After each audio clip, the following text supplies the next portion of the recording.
To the channel. मैं हूं आपका दोस्त और होस्ट प्रिंस, और आज किस वीडियो में हम देखने वाले हैं एडीएम के चैप्टर नंबर 1 के पार्ट 5 को, जहां पे हम लोग पढ़ने वाले हैं कंकरेंसी कंट्रोल के बारे में। इस चैनल पे मैं इलेक्टिव सब्जेक्ट्स पढ़ाता हूं, बट अगर आप चाहते हैं ऑल सब्जेक्ट के notes, assignment, question bank, live lecture की रिकॉर्डिंग्स, तो आप हमारे कोर्स को ज्वाइन कर सकते हैं। डिस्क्रिप्शन में लिंक मिलेगी, वहाँ पे सारे डिटेल्स हैं कोर्स के बारे में। आज हम लोग टॉपिक जो पढ़ने वाले, लास्ट टाइम हमने क्लाइंट सर्वर मॉडल के बारे में पढ़ा था। आज हम लोग जो टॉपिक स्टार्ट करने वाले हैं दैट इज़ कंकरेंसी कंट्रोल।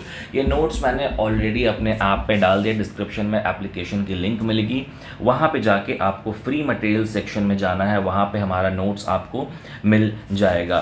तो आज हमारा एक बहुत छोटा सा टॉपिक इस वीडियो में हम कवर करने वाले हैं, that is concurrency control.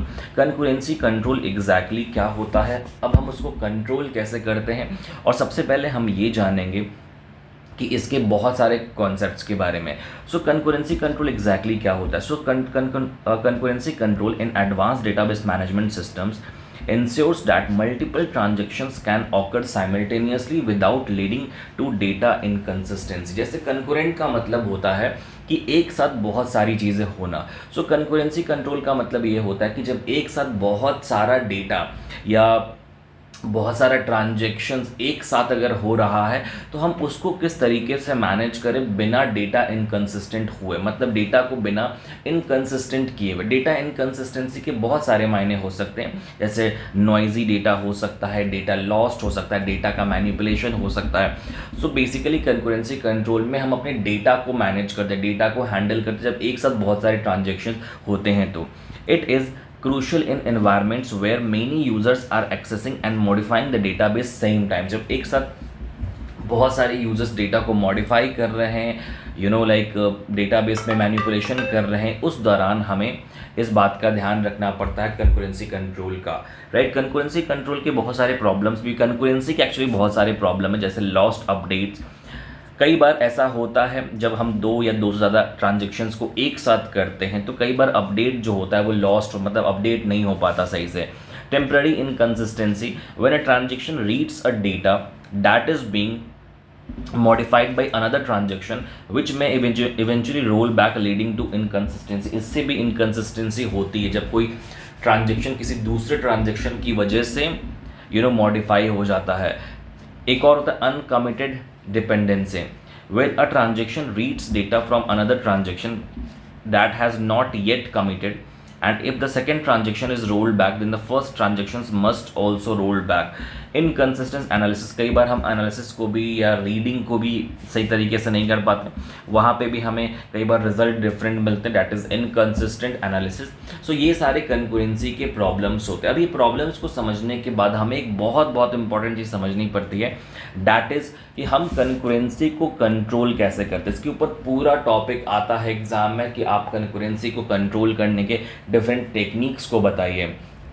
So concurrency को कंट्रोल करने के लिए हमारे पास कुछ मैकेनिज़म्स होते हैं, राइट। उसमें सबसे पहला लॉकिंग मैकेनिज्म, उसमें बाइनरी लॉक्स आता है। Data items can either be locked और unlocked. This is a simplistic approach where transactions must acquire a lock before accessing data. So हम यहाँ पे बाइनरी लॉक को यूज़ कर सकते हैं।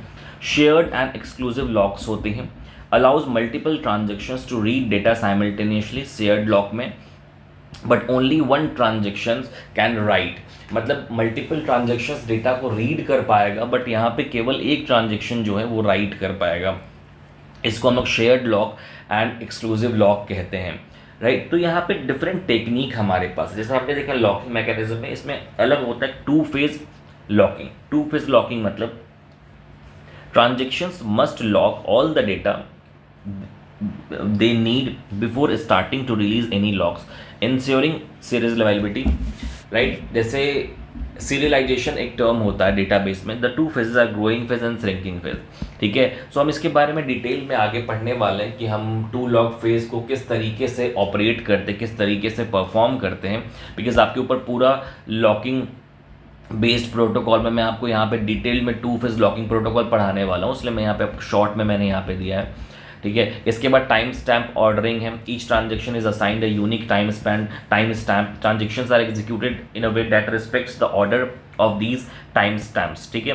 तो मतलब जब भी हम कोई रीड एंड राइट करते हैं डेटा को, तो अर्लियर ट्रांजेक्शन्स के लिए हमें वेट करना पड़ता है, इसको हम लोग टाइम स्टैम्प बोलते हैं। सो यहाँ पे मैंने डिटेल्ड में बताया है कि कौन कौन से लॉकिंग बेस्ड प्रोटोकॉल्स होते हैं। जो मोस्ट इंपॉर्टेंट टॉपिक है that is to phase locking protocol, ये सबसे इंपॉर्टेंट टॉपिक है आपका। तो टू फेज लॉकिंग प्रोटोकॉल है, हम लोग अपने नेक्स्ट लेक्चर में कवर करेंगे। यहाँ पे टाइप्स ऑफ लॉक्स मैंने बताया, इसको भी मैं ये वही सेम चीज़ें जो मैंने ऊपर आपको पढ़ाया है, शेयर्ड एंड एक्सक्लूसिव लॉक, यहाँ पे जो मैंने बताया है शेयर्ड एंड एक्सक्लूसिव लॉक जो बताया वही सेम चीज़ यहाँ पे लिखी गई है। और जो मोस्ट इंपॉर्टेंट है वो टू फेज लॉकिंग प्रोटोकॉल जो हम लोग अपने नेक्स्ट वीडियो में कवर करेंगे। सो इस नोट्स को आपको फॉलो करना है अपने एग्जाम पॉइंट ऑफ व्यू से, और नेक्स्ट लेक्चर बहुत बहुत इंपॉर्टेंट होने वाला है। Thank you so much for watching this video, have a good day.